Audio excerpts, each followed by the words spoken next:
welcome everyone to PBWC's panel discussion afternoon. We are in discussion panel number 2. For those of you who are on the first panel discussion, you learned about adaptive thinking, how to mitigate our stress in this incredibly precarious and challenging time.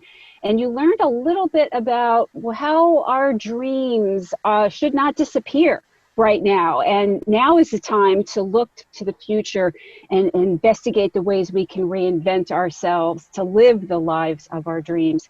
So very exciting first hour. And for those of you who are back for the second one, you are going to be equally impressed. For those of you who are just joining us, a quick reminder that today would have been PBWC's 31st annual conference at Moscone West. And we are deeply sad that we are not able to be in person with you today, but we are delighted to be able to bring you this afternoon of expertise, insight, and inspiration that will hopefully give you a bright, sunny spot in the afternoon and give you some tools and resources to take in the coming weeks as we're following up the next path of whatever is to come next. So thank you so much for joining us. PBWC is so grateful for you and your attendance. I'm going to hand this back over to Jess and team to give you another hour of dynamic inspiration. Wonderful. Well, thank you very much for that. And what I think is important is that, one, we need to be talking about coping with uncertainty, right? But we're going to a conference today and it's about professional development. And so we wanted to provide you some opportunity to talk about like these times, but also this is such a rich time to kind of reassess, reprioritize, find out what are new ways of doing new things that you've been doing for a while or you've never even imagined. This particular hour is specifically about the transformation that you can use this time for your own authentic self, as well as your communication skills. So with that, I'm going to hand it over to my dear friend, Stacy Nadeau, who's going to take us on a journey, and I'll be right back. Thank you so much. Here you go, Stacy. I always like to begin any content I provide my amazing sisters with some breaking news. So I want to leave you with this. I want to start with this. You talk to yourself. In fact, every human being on the planet talks to themselves. Now, if right now you're thinking to yourself, what does she mean? What is she talking about? That is you currently talking to yourself, yes? It's estimated that every human being has between 35 and 48 thoughts per minute. This is important to think about. If you have 35 to 48 thoughts happening in your brain per minute, I want you to ask yourself how many of those you believe are conscious thought.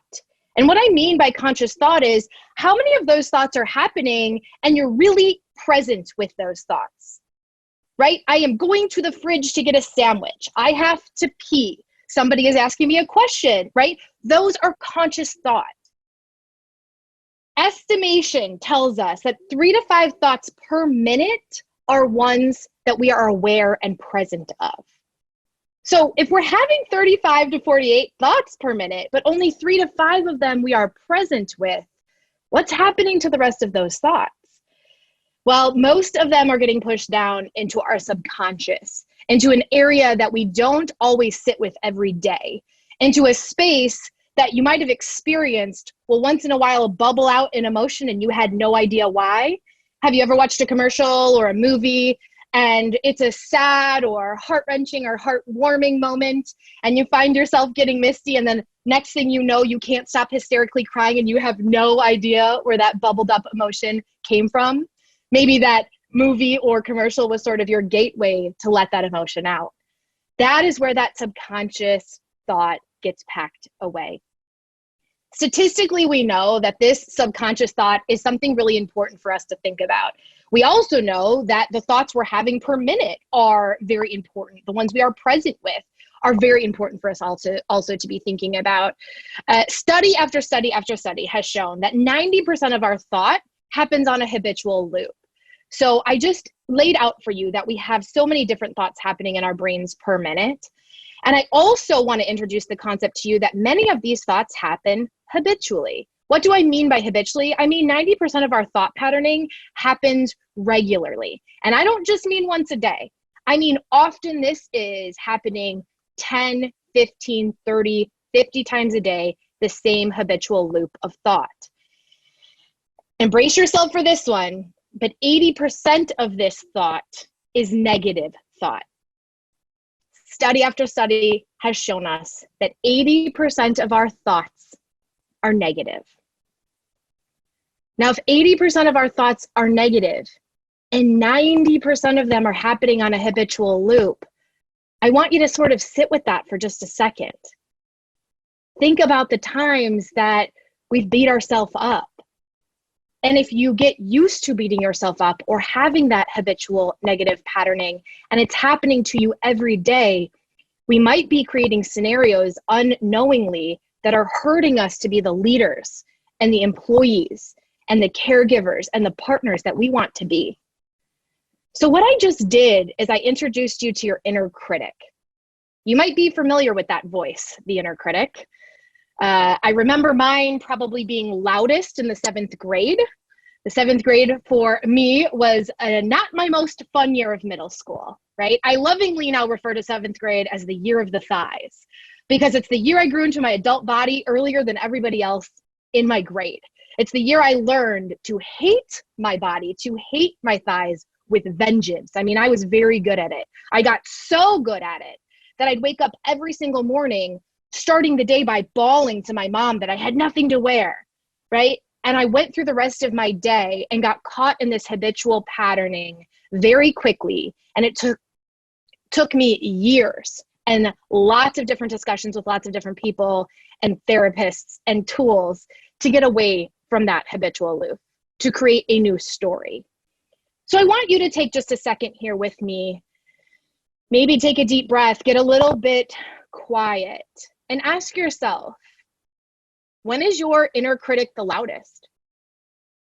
In what scenarios does that voice show up? Is it when you are going in for a promotion or an interview or applying for a job? Is it in the fitting room when you're trying on clothes? Is it going out on a limb and meeting somebody in a coffee shop for a date or a networking event? Is it when you think you just made a bad caregiving or a parenting move and you're beating yourself up? When is your inner critic the loudest? And I'm also going to challenge you to think a little bit about what your inner critic says to you. I just shared with you my 7th grade year of the thighs story, yes? But today, my inner critic says things to me like, you're not good enough for that. Who are you? They're never going to listen to you. Why would they trust you? So the things I want to share with you today are hopefully going to, of course, set the stage for why this is so important. And I also want to really work on providing tools for you to start to shift the way you think about all of these different things. It's really important to be vulnerable with yourself in these moments and to think about this sort of stuff, because when we are vulnerable, we're able to authentically connect to that inner critic. And what I'm going to ask you to do is something a little bit different than a lot of the bloggers or influencers are saying. What's different is I'm going to ask you to get to know that inner critic. I'm going to ask you to befriend that inner critic. Because remember, this inner critic is trying to serve a purpose. It's trying to teach you something. It's trying to motivate you in some way. But my guess is that your inner critic is trying to motivate you in a beat you up sort of way. And I'm going to invite you to consider different ways of motivation. I'm going to invite you to get to know this inner critic in a different way. See, I used to try to get rid of the inner critic. I remember, walking into my first therapist office ever, and I sat down in the chair and I looked her right in the eyes and I said, fix me. Just whatever you have to do, just make it go away, fix it. And I remember this therapist so wisely taking a deep breath and looking back at me and going, oh, there's nothing to fix. There are just things to learn. These tools I want to help you use today are for you to get to know and learn about this inner critic. The kindness piece comes in because you have to understand that your inner critic is trying to help you. We just get to now take back the power and teach our inner critic how to help us. So 2 tools I'm going to leave you with. These are also the tools that are in the program for today that you can get and download and journal out and work on in some self-reflection time anytime you would like. The first tool I want you to think about is called Anchor Thoughts. And the Anchor Thoughts tool is super important because the Anchor Thoughts tool helps us prepare for triggering scenarios. You all are very smart leaders. You know triggering scenarios. You know what stresses you out. You know what makes you anxious. So how do you prepare yourself for those? I want you to think and identify about some of these scenarios. I want you to pick one. I want you to sort of think about the emotional reaction you experience when you enter this triggering scenario. Most likely when you enter this triggering scenario, you begin to spin, right? Maybe that habitual loop comes back. Maybe that negative thought patterning comes back. So instead, I'm going to ask you to pick one anchor thought. One anchor thought. And the next time you walk into this triggering or stressful environment, you can in your head silently say to yourself the anchor thought. I used to have a family member where every time I walked into their house, they would start peppering me with questions. How's your GPA? What are you doing in school? What's your job? Are you still self-employed? Are you sure you want to be self-employed? And they would pepper and pepper and pepper, and I would get so anxious. The whole drive over to their house, I'd get all upset. And it wasn't until years after this family member was no longer around that I wish I would have known this tool, Anchor Thought. So in that moment, had I had that tool, I would have known to walk into that house and say, I am enough. I am enough. Right? Because all of the peppering of questions made me feel inferior, made me feel not confident. And so maybe an example there is, I am enough. The second tool I want to leave you with is called Stacy's Story Tool. And this tool is really important because we have such a grand opportunity right now to really evaluate the story we've been telling ourselves and what story we want to take into the future. Remember, your story is important. Your story is who you believe you are at the core. All right. Now, your story is something you believe is unshakable about yourself. So pick 3 to 5 things you believe to be true about yourself. They have to be very true. They can be good in your brain or they can be bad in your brain, right? They can be seen as positive or negative, however you identify them. But they need to be unshakable. You need to believe them so true about yourself. If somebody were to chat me in this box right now and be like, Stacy, you're a terrible dancer, I'd be like, yeah, okay, have you ever seen me dance? Because I think I'm a great dancer and I know I'm a good dancer. But if somebody else were to chat me and say, well, you're really bad at math, I would say, oh, yeah, I'm not the best. I believe that to be true about myself, right? So come up with those things that you believe to be true. Really sit with them. Are these things you want to carry forward with you? When you start to create your new next chapter, is that part of the story you want to take? For me, I'll definitely keep the I'm a good dancer story, but I don't want to keep the I'm bad at math story. That's not helping or serving my life in any way. Then in the toolkit, I'm going to walk you through ways to either declare or let it go and to create new intentions. You're in charge. You're in the driver's seat. You get to control how your story goes from here on out. Make sure it's a good one. Make sure it's one that you love. I invite you to think about somebody who is so important in your life, maybe a mentor. I invite you to think about this person at the beginning of their career, at the beginning of their life.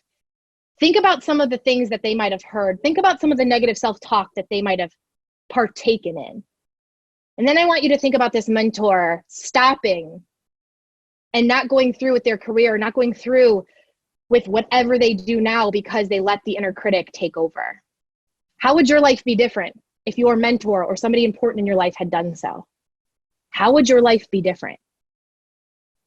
You have the opportunity to be that person for others around you.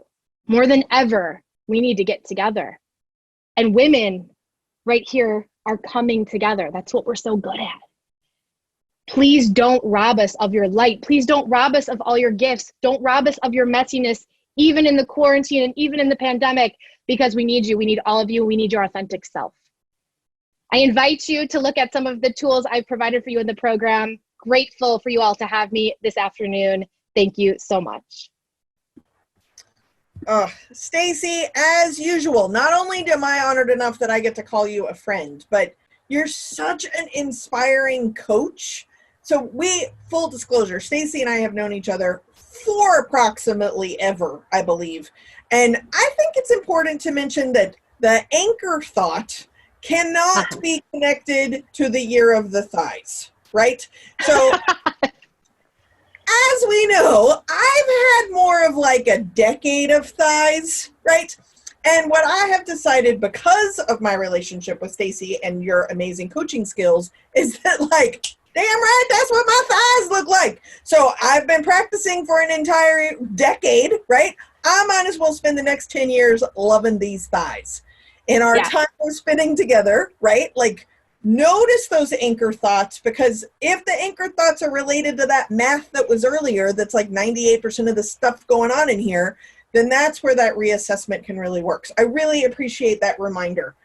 What I'm curious for you, Stacy, in your sheltering in place surprise in the middle of vacation with your entire family, everyone, please send Stacy your thoughts. I'm curious, and I'm totally putting you on the spot, but have any of your old anchor thoughts shown back up again because of the circumstances and the uncertainty that you're dealing with? And have you had to employ your own tools in a way that's kind of new for right now because you are dealing with such an interesting situation? Absolutely. There's no question. I think any time of uncertainty for me personally brings in a lot of negative self-criticism. And so they say whatever you teach and whatever you preach is something you needed yourself, right? That's sort of a coaching mechanism or term, I guess you might say. And I fully know that I brought all of this to me because I needed to learn it. And so being that, as Jess mentioned, we were on vacation when everything started to really get larger. And so with 10 members of my family, we are quarantined. We've been here for 5 weeks together. And I have to tell you, I'm so grateful. Like, everyone on for the most part really gets along, and it's a good situation. But, of course we're having challenges, and there are challenges in that situation. And so for me, I work my tools every single day, no lie. I work my tools every single day, quarantine or not. And also it's leaning on the people who I've taught my tools to, right? Like, help me out here. I'm a little too close to this situation right now. Can you help me come out big picture and look at it again? So no question, I use my tools every day. And no question, this is a fact that no one's necessarily an expert. We're all here for one another. And I've had people who I've taught my tools to come back and help me. So I think that's what's really most important, is reaching out to those people and, getting the reminders that we all need. We all need that oomph and that coaching sometimes. Well, I appreciate the reminder, and I'm hoping that oomph kind of reminder, one, gets you through what could be 5 or more weeks of this. Yes. I also really do value that, not just in our friendship, but the ability to know, wait a minute, I'm recognizing this again. Right? Like, oh, wait, I know this font, right? And then you're so good about reaching back out and being like, just out of curiosity, am I doing this thing again? To which, of course, we're all like, yes, of course you're doing this thing again. Right. But it's just really helpful, I think, because sometimes, especially someone with your like experience and competence, that you can kind of look like an expert, like you got all it together. But I really appreciate the oomph to remind us that these are your tools that you created because these are the problems that you're still dealing with, right? And that's absolutely, that's the transformation. I just thought it's really wonderful. So I appreciate that. Much. Yeah, absolutely. Thank you very much, Stacy, for that reminder. Just a reminder to everyone else before we turn it over to Christina Blacken is that one, download the program for more information. Liz is also playing DJ in the background. Thank you very much for posting up the direct link to Stacy's resources. Ideas here are about being able to lean on friends. And I'm actually really honored to have this opportunity, not only to like call in all of my like old friends that are like, yep, Jess, sounds great. Can't wait. Let's do a virtual conference. But I also want to introduce you to one of my newest friends that specifically is a 46-year-old woman. I'm only one woman. I am finding that more and more of my friendships are kind of falling away. And I think that during this period of time, it's really important to honor brand new friendships. So Christina and I met about 6 months ago, and I am just completely in awe of your ability to like say it like it is, and to be able to hold me accountable to those voices that kind of like hold in my own head. So I turn it over to Christina. Thank you so much. And here's to long-lasting friendship. Thank you. All right, let me share my screen and make sure that you guys can see it. Can you see that? Sure can. Looks great. All right. Well, thank you again, everyone, for being here. It's actually the evening time. I am in New York City, and it kind of feels like the sequel to I Am Legend right now, the one with Will Smith battling zombies in the city. But you know what? We're making it through, we're self-quarantining, and I appreciate you being here because I know every single person is facing unprecedented stress and unique situations right now. So investing in your communication is really critical to navigating the coming weeks. So what is this presentation all about, the next 10 minutes? It's really to dive into how you are communicating with each other, with your colleagues, your employees, even in your personal relationships around your new ideas and transitions, because there are so many things that are happening right now, and really figuring out how we can eventually have emotional resonance and impact is really important. So we'll be going through 3 key things in the next 10 minutes. The first is emotional and narrative intelligence, what that even is, and ultimately how it can help your motivation and driving action. We'll then be covering the status quo shifting story, which is a framework that I've coined to essentially talk about what are the kinds of messages that really resonate with people and get them to think and behave differently. And finally, we'll be going into a writing exercise, because the frameworks aren't really real until you can apply them actually in the here and now. These aren't just abstract theories. So if you have a pad and a pen, great. If you don't, you can use your computer, get a little digital piece of note paper, and we'll go into an exercise so you can apply some of these frameworks. So there's a quote at the bottom of the slide that I think summarizes the next 10 minutes that we'll be spending together really well. And it's from Maya Angelou. And she says, "People will forget the things you do, and people will forget the things you say, but people will never forget how you made them feel." So I want you to keep that in mind. If you don't remember anything else in the next 10 minutes, I want you to essentially remember how you make people feel is ultimately the most important thing in how you communicate in the coming weeks. So when I talk about emotions and ultimately how people feel, it's kind of like that 1990s Mariah Carey song. Y'all remember Emotions by her? And it goes, "Got me feeling emotions deeper than I ever dreamed of." That is essentially how every human being right now is feeling. But also, when it comes to how we create and how we make decisions, emotions drive every single action on a subconscious level. And that's so important for you to remember as a leader, as a manager, as an employee, because in work, we're taught that we shouldn't really think about emotions and that they can be negative and that they can be something that we should ignore. But I have 2 quick stats here from consumer research that proves how powerful emotions really are when you're communicating. The first is people primarily use their emotions, so their personal feelings and their experiences, rather than facts and features when they evaluate a brand. This could be a personal brand or it could be an organizational brand. So for instance, even if you're the fastest, the smartest, the first to market, the tech savviest, how you make people feel will be how they've defined if they want to interact with you, if they want to engage with you, if they want to take in your ideas or your services or products. The second really interesting feature of emotions driving action is that people's emotional response to how you describe your services or products has far more impact than the facts within that content. So if you're making people laugh, if they feel some sort of sincerity or genuine connection, they're going to remember that far more than the facts of what you're sharing in your communication. Now, there's one critical type of communication that essentially is the most powerful tool for evoking that emotional connection in people. And it's a term I've coined called the status quo shifting story. That's essentially a message that has 2 key elements: a universal truth about the human condition now and in the future, and it evokes a specific emotional response related to your values. And I have 2 quick examples to show how that status quo shifting message can show up for an organization and ultimately how you can apply it to your own brand.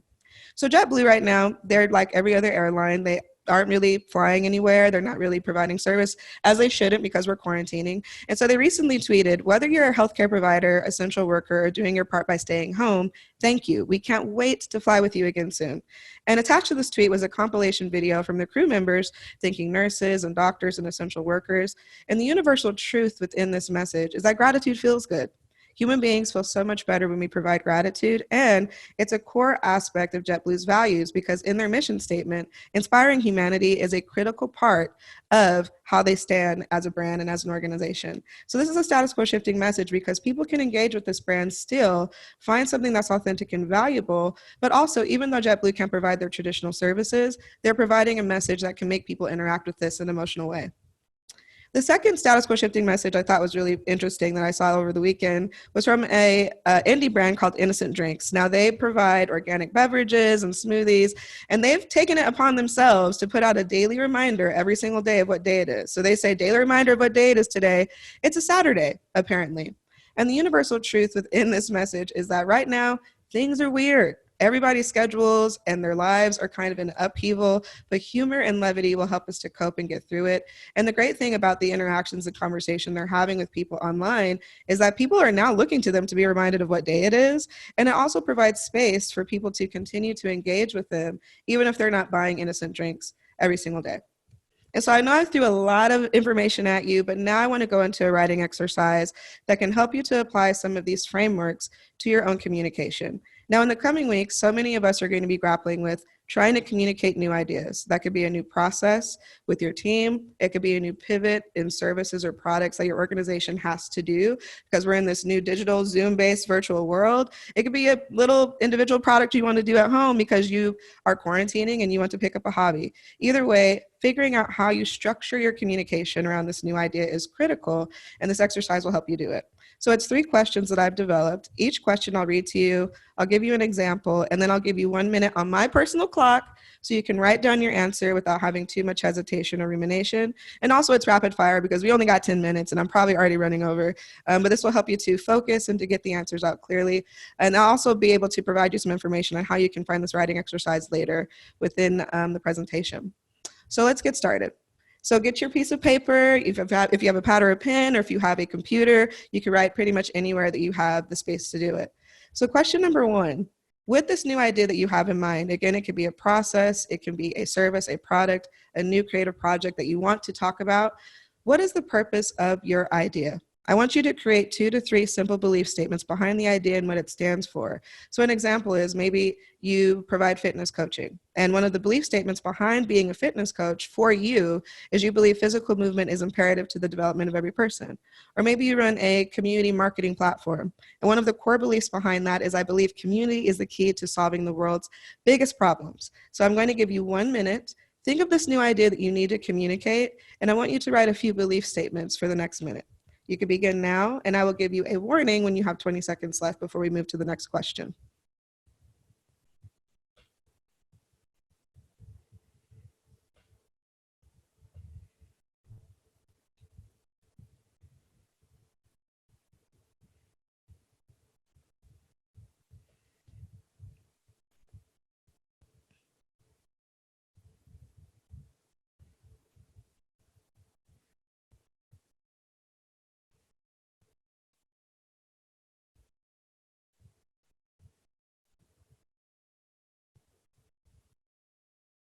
You have about 20 more seconds, then we'll move on to question number 2.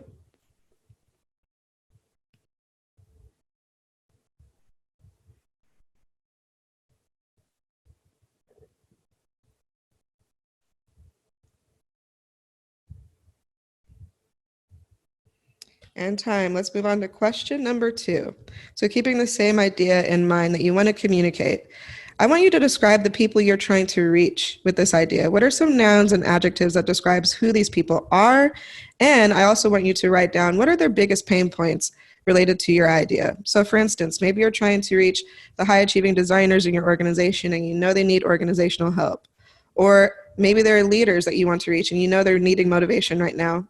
Or maybe you are trying to reach consumers outside of your company and you know they're stay-at-home parents that really need some more time in their lives, and your idea can help with that. So I want you to write for 1 minute, write down the name of the community you're trying to reach with this new idea and a few pain points that they're facing right now. And you can begin.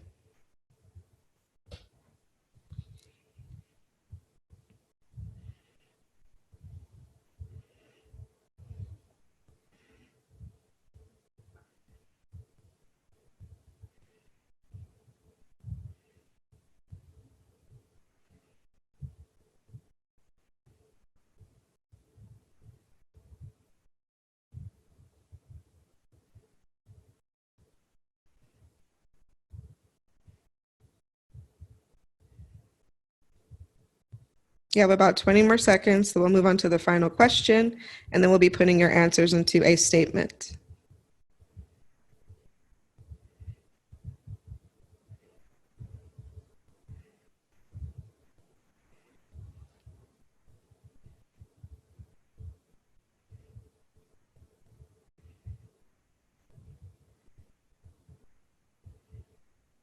And time. Okay, the third and final question of this exercise. Now that you've thought about the purpose of this new idea. You've described the community and the potential pain points. For this final question, I want you to think, how does this idea solve the pain points that you identified? And what are the emotions that you want people to associate with it? So for example, if you were trying to reach those high achieving designers who you know need organizing help, maybe you have an online organizing platform that feels light and fun. Or maybe with those leaders who you know need motivation, you have mindset techniques that you're giving to them that feels bold and unapologetic. So again, write the solution you're providing to those people and the feelings that you're hoping that they'll get when they interact with you or the service or this new idea. You have 1 minute, and then we will move on to putting this into a statement that you can use.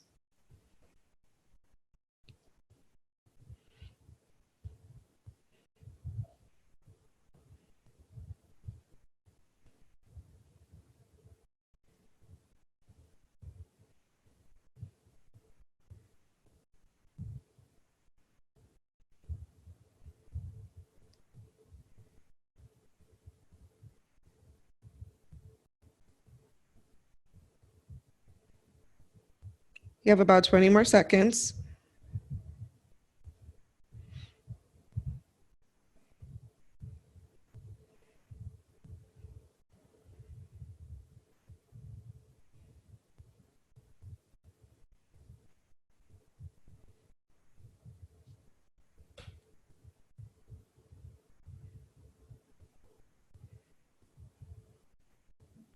And time.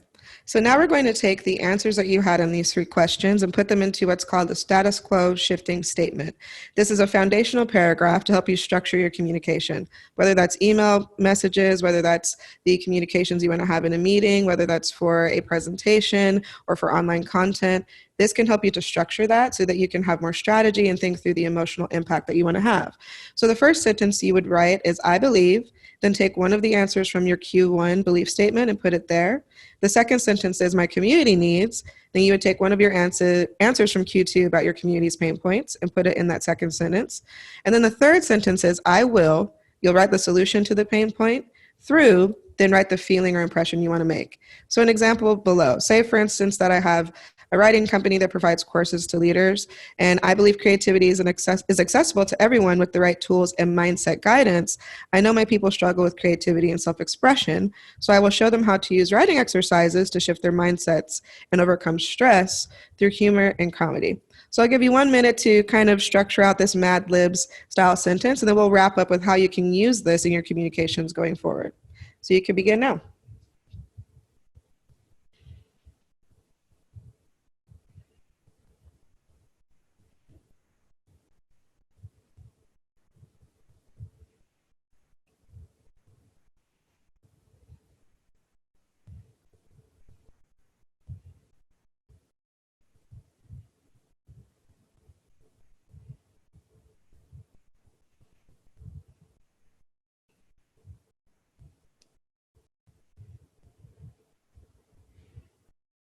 You have about 20 more seconds.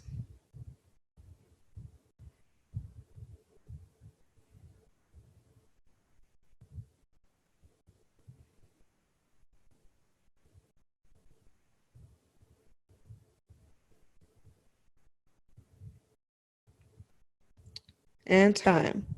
So let's have a recap of why you're doing this exercise, what it's for. Ultimately, as a leader, as a manager, as a professional, even in your individual life, many times when we're going through change and transition, we don't strategically think about how we're communicating about it, how we're speaking about it, how we're writing about it. And being moving by the seat of your pants is not always great in terms of really connecting with people and getting them to understand what you're doing and really communicating from an authentic place. So one reason why this paragraph and these questions and structuring your thinking around your new ideas is powerful is because it helps you to cater your messaging to be of service. And as someone said earlier during this amazing virtual webinar, is that service is really important right now. People are afraid, they're feeling a lot of different types of stresses, and just being self-promotional or only being that kind of friend that calls when you need something is the worst thing you can do, and it will leave an impression that people will remember after this. So being of service and really thinking through how whatever you do can really provide some sort of solace to the problems that they're facing is really critical to being impactful and really making that connection. You also define your idea's purpose when you do this exercise, which will help you stand out. It will help you to attract the kinds of people that believe in the mission or the ideas behind this new idea that you're trying to communicate. And that emotional connection is critical for persuasion. And finally, it helps you to define the impression that you want to make. You get to choose if you want to be like a JetBlue and be genuine and sincere and sort of provide those sort of feel-good feelings, or you could be an innocent drinks and provide levity and humor and sort of an escape for people. That is a personal preference and choice. And whatever preference and choice you choose does define your personal or professional brand. And it's more important than ever that you think really empathetically and really intentionally about how you speak about these new ideas and new transitions. As we're all sort of trying to figure it out, you'll have far more success. You'll get more people to buy into new things and ultimately navigate uncertainty with more intention. So that's the end of my little 10 minutes here. If you want to reach me, please reach out at Christina@thenewquo.com. Ultimately, I help leaders use a psychological power of story to communicate with deeper purpose and influence so they can achieve inclusive status quo breaking goals. I help organizational leaders with their thought leadership and brand strategy, and I focus on communication training using digital workshops to help people with team building, unconscious bias, and confidence building. And if you want to access this workshop and the writing exercises, that will be available in the brochure, the digital brochure that we've shared, so you can download it and continue to use these exercises again and again, because these frameworks, they're not one and done, baby. You can use them over and over again in any of your communication. So thank you.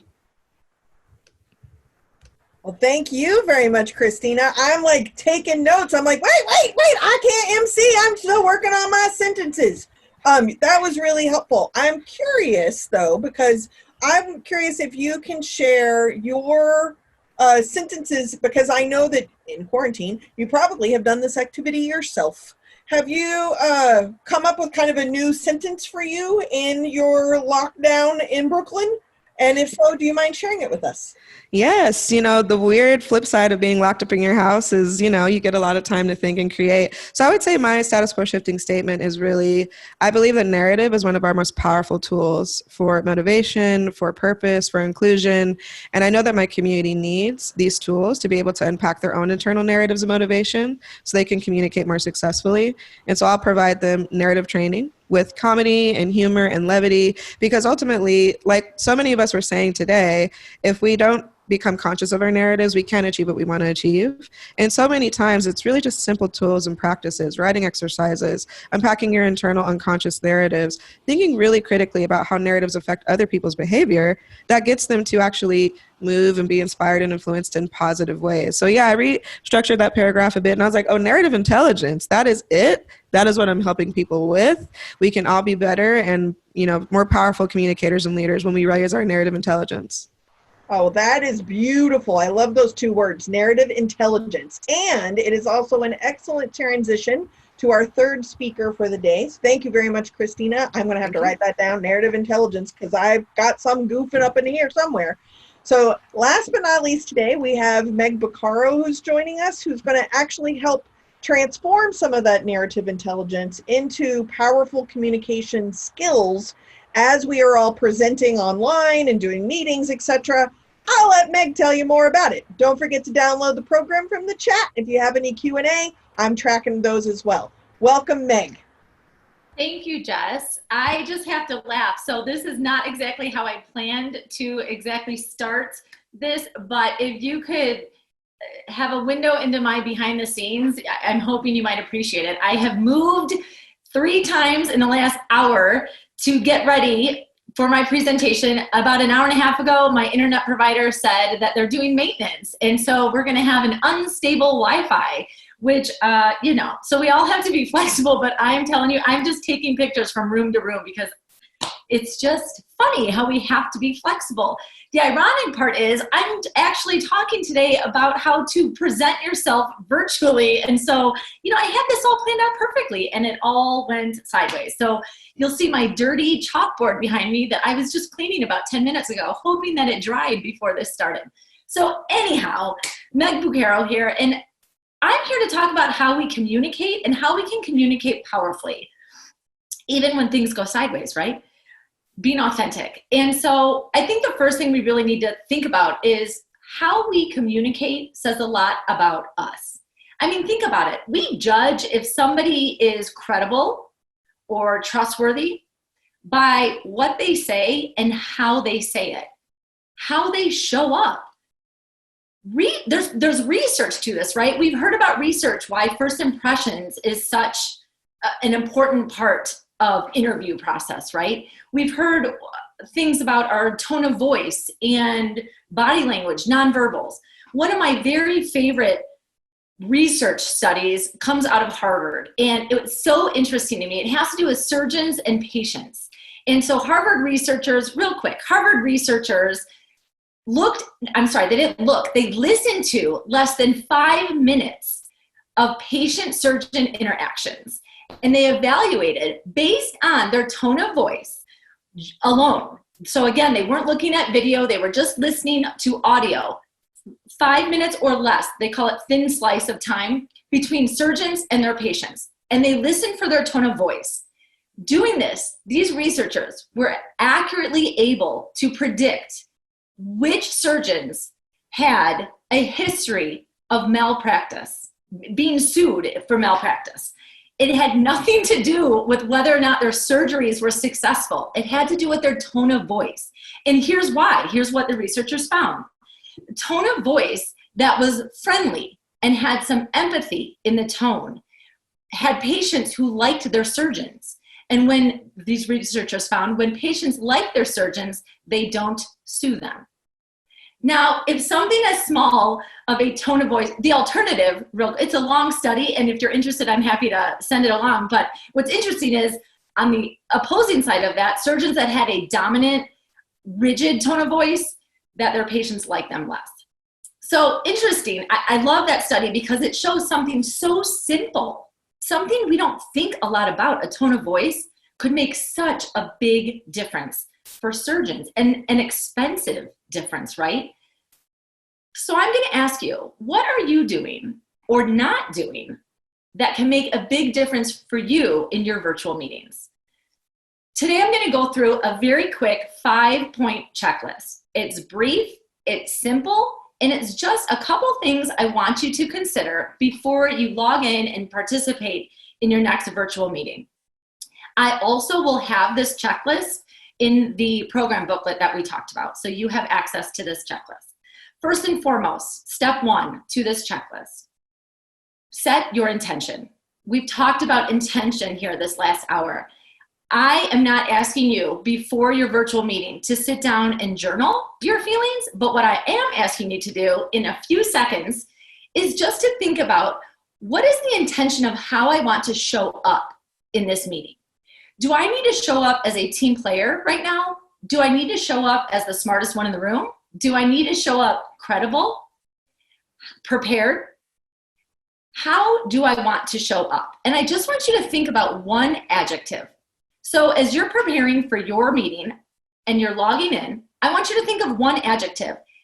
Be intentional of how you want to show up.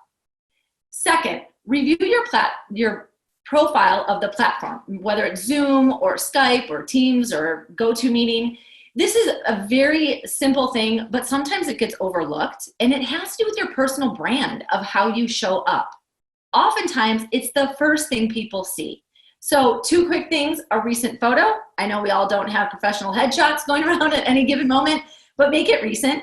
We joke within the National Speakers Association that some people have a photo from years and years ago that they don't even look like themselves anymore. So just have a recent photo and your name. I have 2 last names. I use my maiden name for my professional business because that's the name of my business, but my married name I use for personal occasions. So what name, specifically proper name, do you want if you have a situation like that? Simple. Next up, check your appearance. This is step 3 on the checklist. I'm not going to sit here and tell you exactly how to dress. I'm not a stylist, and even if I was a stylist, I wouldn't tell you that because the times that we have right now are a little bit crazy.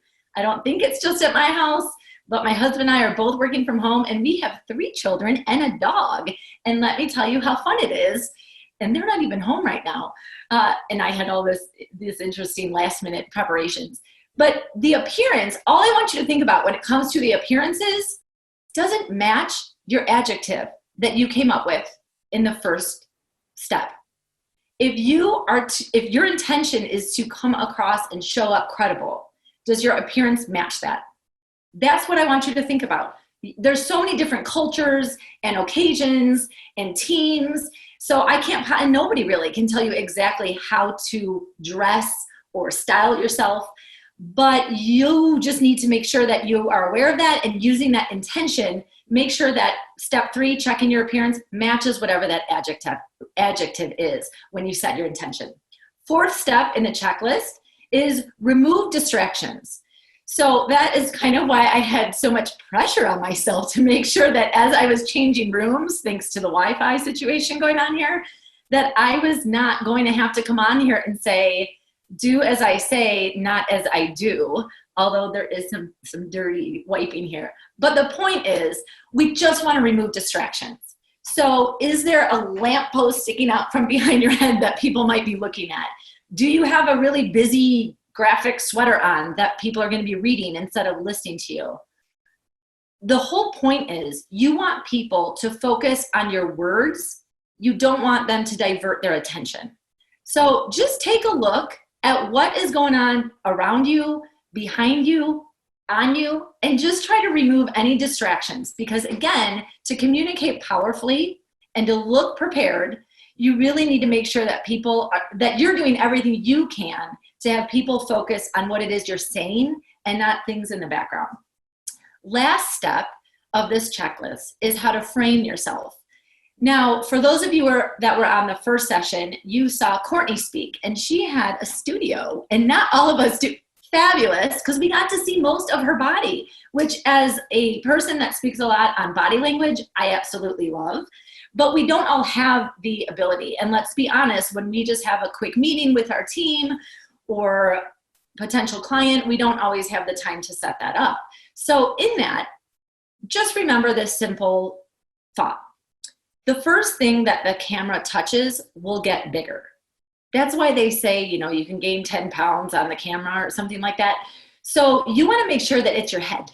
You want to make sure that the camera is spot on to your face, especially when it comes to connections with people on the call, on the video, that you want them to be able to see your facial expressions, because we do have a limited opportunity when we're in these virtual situations to really show what our arms are doing. If you can't tell, I'm part Italian, so for those of you that gesture a lot, I'm with you.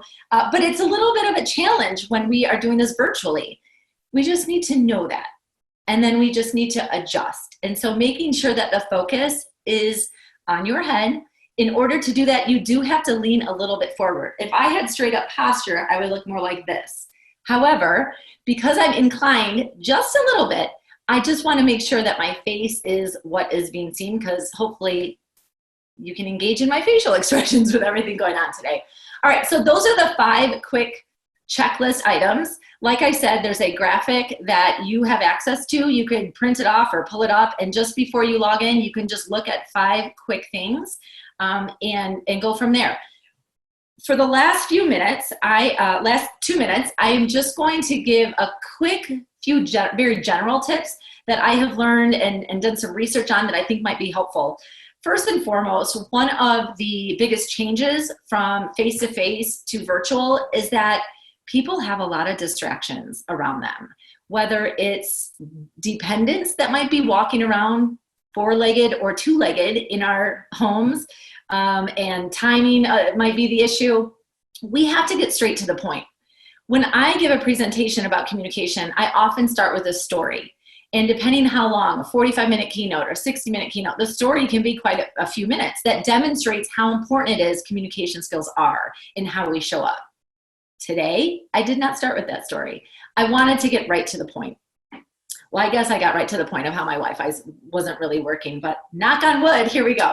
All right, so the second general tip, and I kind of mentioned it before, but just to kind of pull it out again, we have a decreased opportunity to fully communicate because a lot of what we say happens non-verbally. So position yourself in a way that if you are making gestures that they can possibly see that, although now I say that, here comes that do as I say, not as I do, right?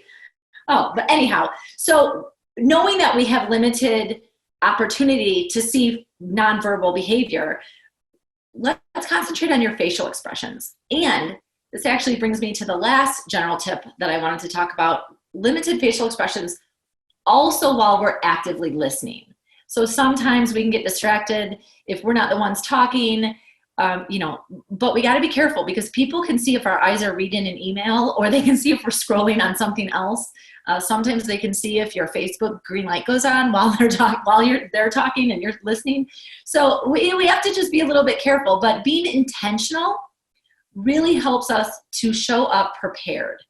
And so looking at that checklist, making sure we're getting straight to the point, making sure we understand that facial expressions is it, and so to be intentional with that because of this virtual experience, and just making sure that we are listening actively and our face matches that.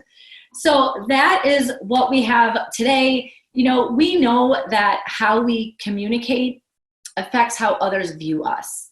And hopefully today you walk away with just a few things to think about and consider. So for your next virtual meeting and virtual event, you will show up prepared to present powerfully. Thanks so much. And I can't believe my Wi-Fi held out. It's the first time all day that I have not been completely frozen. Well, first off, thank you very much, Meg. That was great. And for those of you that are interested in Meg's resources, Eliz is posting them in the chat now. And what I really appreciate about what you did, Meg, is that most of the people on this call don't know how prepared you were. And then in the middle of the first webinar today, Meg got an email from her neighborhood that Comcast is doing stuff. So while this has been happening, and she has been an active participant with the Q&A, she's been a resource for me, she's been preparing for this, she has also been shuffling around her house trying to get the internet to work.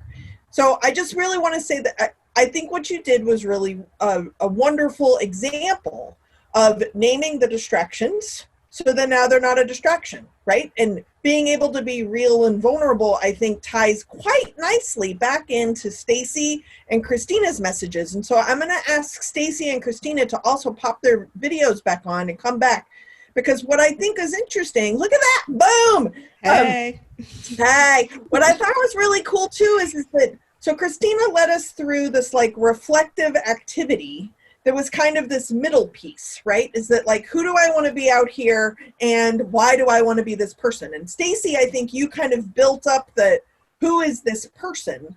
But Meg, you pulled it all back together. So I wanted to bring all three of you back to talk about what is the voice that you, and I'm going to go down the line, what is the voice that you tell yourself when you're kind of falling back into those traps, right? Like, what is the, maybe it's the anchor statement, to use Stacy's language, but what are you, with Meg today, when everything's falling apart and I'm texting Christina, like, you might have to go along, like when this was actually in real time, actually happening, what voice did you take, like, remember your list, right? Or Christina, we talked about like being sheltered in place in one place, like remember this process.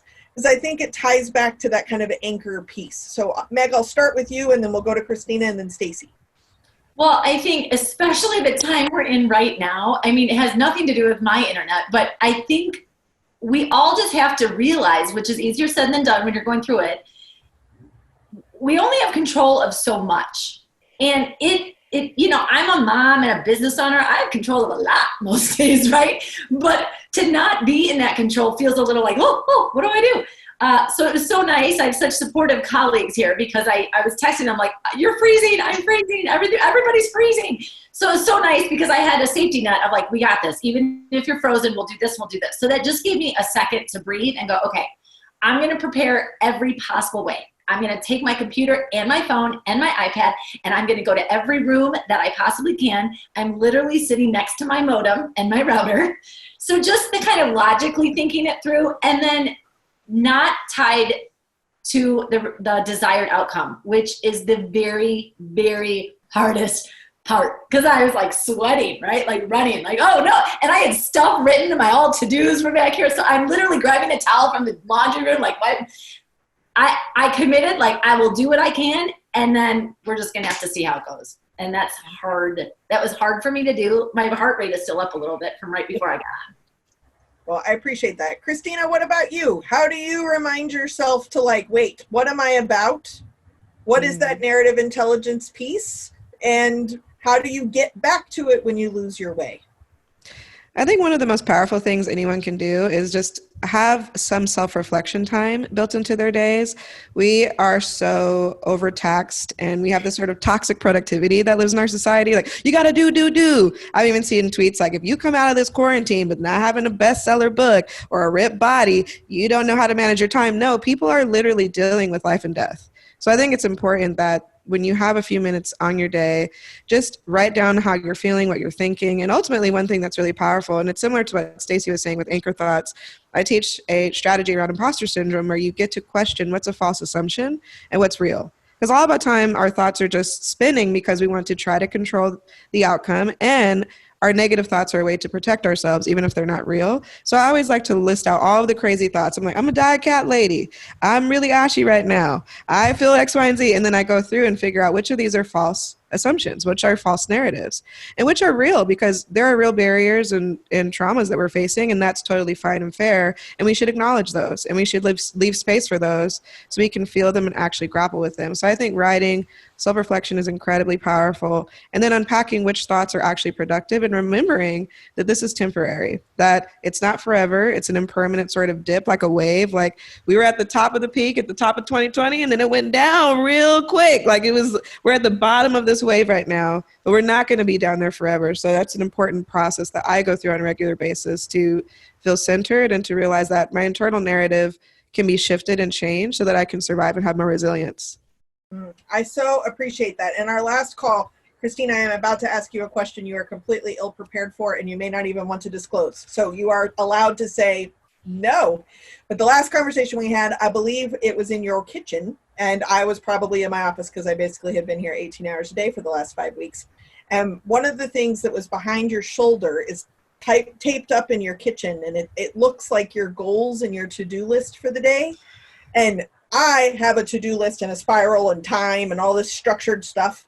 And it was such an amazing reminder of what is actually important. Do you mind sharing what that is? And then we'll transition to Stacey. Yes, I can't believe you actually saw that. That's great. I put it in a great place. Did my whole What is your to-do list while sheltering in place? So it's sort of like, I kept reminding myself, I think another thing with the toxic productivity is we try to do too many things in a day. So one thing I tried to do is, what are my core values? And ultimately, how are the day-to-day activities I'm doing expressing that? So the core ones, I was like, these are 4 things that I can try to do every day: is to move, to create, to learn, and to connect. Because even learning could be a quick reading of an article. Moving can be 5-minute stretch in the morning. Connecting is just like a quick another Zoom call with my family member or a friend. And then creating could be the tweets I put out that day, right? It doesn't have to be a be-all, end-all, or I'm creating new business or writing a new book. And I think sometimes when we break the day-to-day down into simple, intentional, mindful steps, then we can not be so overwhelmed with tasks and also feel like these are the things I care about most. These are my priorities. And so I put a reminder up, because not every single day do I do all 4, but I try to strive for that because I feel more balanced. I feel more like I'm essentially doing the things I need to do versus having this sort of fear-based movement through a to-do list. I think a lot of people make exhaustive to-do lists because they're afraid that they have to and they should and they must. And all the time, you probably just need to do these 4 key things to feel structured and going forward in a positive goal. So appreciate that. Stacey, I know that we're running short on time, and I want to make sure that people know that that story piece is actually one thing we are in control of. We don't need Comcast to be in charge of this story. So will you leave us with our parting words? Yes, 100%. So Christina beautifully said, and something that one of my kind of core anchor thoughts during this time is, I can do hard things. I can do hard things. And I suggest or offer to everyone listening, something I make every client of mine do if they work with me, is create a wins list. Remember, I explained how it's so easy for your brain to default to the negative thought or all the rough stuff. It's harder for us to remember all the wins that we have experienced in the life, how many hard things we've made it through already. And so I make that list. I leave it on my computer every single day. And when I'm feeling like I can't do it today or I'm overwhelmed, I go back to one win. You just need one to remind yourself, I can do hard things. I can do this. And when I need the reminders, of course, I reach out. Yeah. I put on a bra today. That is my hard win. Same. I got cute today. Yeah. Yes. Win. Cute.